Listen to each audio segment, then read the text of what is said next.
Hello, I'm Jim Cathcart, past president of NSA and a recipient of the Cavett Award in the year 1993. Wow. I want to show you something. This is a photo of me with the glasses on, Cavett Robert with his glasses on, and Dr. Tony Alessandra, who at the time was my business partner and is still my best friend. Tony and I were at the 1979 convention, I believe, in Scottsdale at the Registry Resort, and we got a chance to have our photo taken with Cavett. That was also the year that the first ever Cavett Award was presented.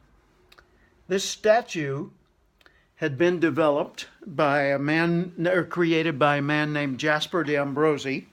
And that chair of that project was Robert Henry, who was on the board at the time and later became NSA president, Patrick Henry's dad. And they gave the first Cavett Award to Cavett himself. Well, I had gotten to know Cavett a little bit.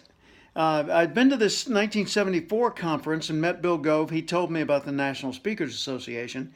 At the time, I was selling Earl Nightingale's motivational tapes door to door to businesses.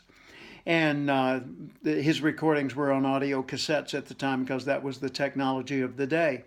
And General Cassette Corporation, owned by Bill Johnson, NSA's first executive, held a conference to invite people to Phoenix and to sell, to empower them to sell 6 cassette and 4 cassette audio albums developed by General Cassette Corporation. They had Joel Weldon, they had George Morrissey, some other longtime NSA members who were the producers of these intellectual properties. And there was one album called Speak, narrated by Joel Weldon interviewing Bill Gove, NSA's first president, and Cavett Robert, NSA's founder. And so I saw that. I bought the albums. I became a distributor for them. I went back to Arkansas and Oklahoma. Actually, Oklahoma at that time. I was living in Tulsa, working for the United States JC's national headquarters.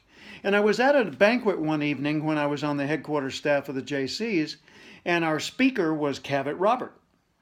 And this was about 1976, 77.